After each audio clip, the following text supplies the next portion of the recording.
Assalamualaikum warahmatullahi wabarakatuh. Waalaikumsalam warahmatullahi wabarakatuh. Selamat pagi, salam sejahtera buat kita semuanya. Alhamdulillah hari ini kita bertemu kembali. Bagaimana keadaan kalian? Alhamdulillah. Langsung kita mulai pelajaran pada ini. Seperti biasa dilihat nantinya kalau ada sampah akan dibuang ke sampah.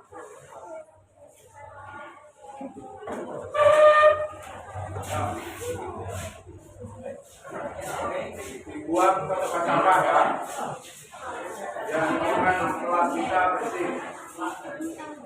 Ayo, cepat.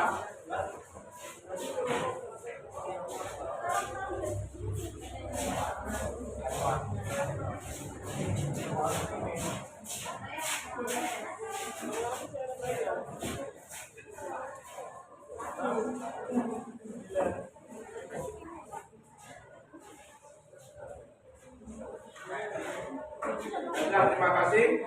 Sebelum kita mulai pembelajaran, silakan alangkah baiknya kita berdoa terlebih dahulu. Untuk ketua kelasnya silakan memimpin berdoa.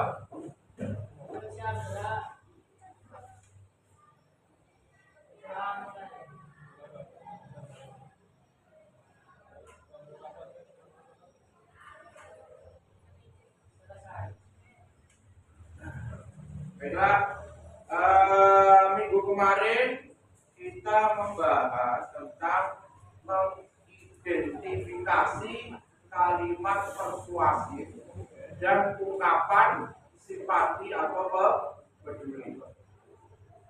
Ada yang masih ingat apakah kalimat persuasif itu? Marvin tolong jawab. Kalimat persuasif apa?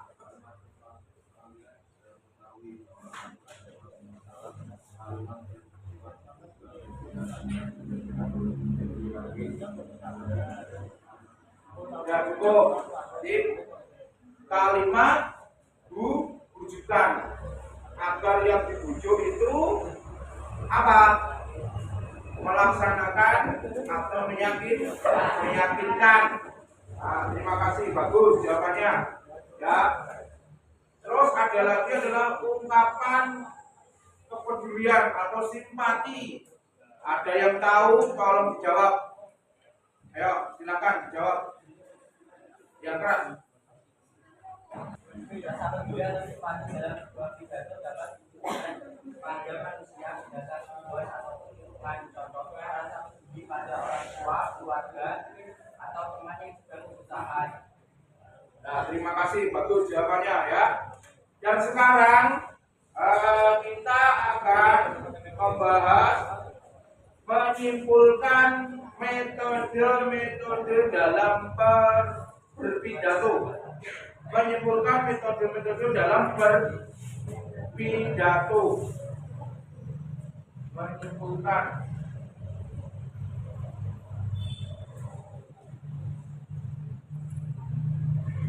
metode dalam berpidato.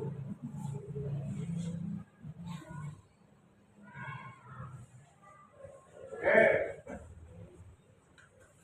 Satu, mengenal metode dalam berpidato. Ada 4 metode yang biasa digunakan orang saat berpidato. Satu adalah pidato impromptu. Pidato yang dilakukan secara spontan dan tiba-tiba. Pidato semacam ini kalau tidak terbiasa tentu akan sulit. Kalau kita tidak punya jam terbang yang tinggi, tidak pernah berpidato di khalayak ramai, itu akan sulit karena ini spontan, tanpa teks, tanpa apapun, langsung kita berpidato. Mungkin kalian masih kesulitan, tapi meskipun begitu, kalian juga harus mau belajar. Bisa seperti ini. Yang kedua adalah dibaca bersama. Pidato metode manuskrip adalah yang dilakukan dengan menggunakan naskah. Nah, kebanyakan seperti ini mudah. Pidato manuskrip, pidato menggunakan naskah. Ini dibaca seperti ini. Ini kebanyakan yang kita jumpai ketika kita diberita pidato kepresidenan membawa manuskrip. Nah, kalau seperti ini kalian mesti bisa. Tapi kenyataannya di depan canggung, kurang pede, kurang percaya diri. Oke, yang ketiga adalah dibaca bersama-sama yang keras. Yuk, bareng. Pidato yang disampaikan dengan cara membawakan kata-kata dengan kalimat. Nah, ini pidatonya kalian harus menghafal kata per kata dan kalimat per kalimat. Dengan menggunakan manuskripnya kita bingung, apalagi menghafal kata per kata atau kalimat per kalimat. Nanti mau kita coba terus tidak bingung. Nah, jadi level-levelnya metode pidato itu banyak. Mungkin yang cocok bagi kalian adalah yang nomor berapa? Nomor 2, membawa atau pidato manuskrip. Yang terakhir, ayo dibaca. 1, 2, 3. Jawab. Pidato yang disampaikan dengan menjelaskan garis-garis besar topik yang akan disampaikan. Nah, pidato seperti ini adalah menyiapkan garis-garis besar topiknya saja. Itu yang kita sampaikan. Misalkan kalau masalah sampah kemarin, itu pidatonya singkat, kita hanya menyampaikan garis besarnya bahwa sampah itu sangat mengganggu. Dengan adanya sampah, membuang sampah sembarangan akan menyebabkan lingkungan menjadi kotor dan menyebabkan banyaknya penyakit seperti itu. Ya, salah satu contohnya dari membuang sampah sembarangan adalah banjir. Selain banjir apa lagi? Apa? Banyaknya penyakit. Salah satunya apa penyakitnya? DB, demam berdarah. Ada lagi apa? Ya. Bau yang tidak sedap menyengat. Kalian ketika menjumpai sampah terus berbau, pasti sampai tidak nyaman. Seandainya itu sampai minyak wangi, tidak nyaman. Di sini buang minyak wangi, buahnya parfum. Sampah parfum, Marvin suka sekali. Dia lebih, apalagi Mas Rido sangat suka wangian. Oke ya. Metode dalam berpidato ada 1 pidato, yang kedua pidato, yang ketiga pidato, yang keempat terakhir. Nah, sudah ya. Terus selanjutnya istilah-istilah dalam Pidato. Sebagai salah satu seni berbicara, pidato memiliki beberapa istilah yang perlu kalian ketahui. Beberapa istilah yang sering digunakan dalam pidato perlu kalian ingat. Ya, ingat-ingat. Berikut beberapa istilah yang dimaksud. 1. Orator. Sebutan untuk orang yang pandai dalam berpidato. Contohnya Bung Karno, Bung Tomo. Ketika kalian pernah menonton di YouTube pidatonya Bung Tomo, ada yang pernah melihat? Ada yang pernah melihat belum? Kalau kalian melihat pidatonya oratornya Bung Tomo, tentu kalian pasti akan tergugah rasa nasionalisme kalian. Terus yang kedua adalah pendengar atau peserta, orang yang mendengarkan pidato. Nah, di depan sini saya yang berpidato atau oratornya, kalian yang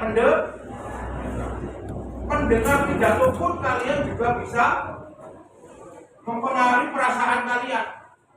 Mungkin langsung mendengar pidato hampir seperti ini. Ya, ada yang lemas. Itu tergantung yang berpidato. Contoh ya, langsung saya praktekkan. Assalamualaikum warahmatullahi wabarakatuh. Sama ini. Assalamualaikum warahmatullahi wabarakatuh.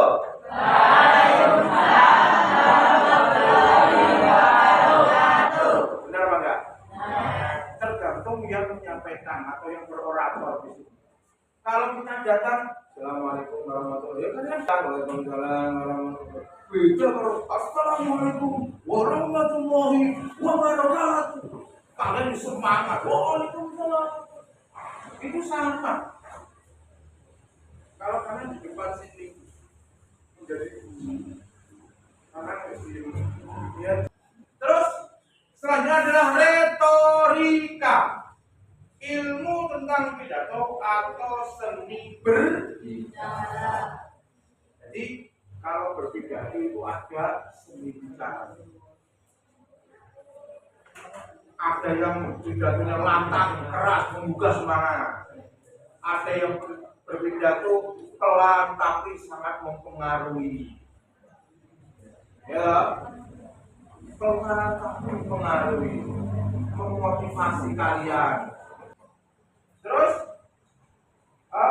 yang selanjutnya adalah topik, ide atau gagasan atau masalah yang disampaikan dalam pidato. Topiknya apa yang kalian akan sampaikan? Misal kalian pilih apa topiknya? Apa? Lingkungan, kesehatan, apalagi olahraga. Kalian kalau membahas olahraga ada Ragnar Oratmangun tidak dipanggil tim nasional melawan China. Kenapa? Ragnar kok nggak dipanggil kenapa? Berdasarkan sumber dari Pak Arya, Ragnar Oratmangun mengalami cedera. Akhirnya Ragnar Oratmangun tidak dipanggil tim nasional Indonesia. Seperti ini. Seperti itu ya. Nah, terus yang terakhir ada pesan.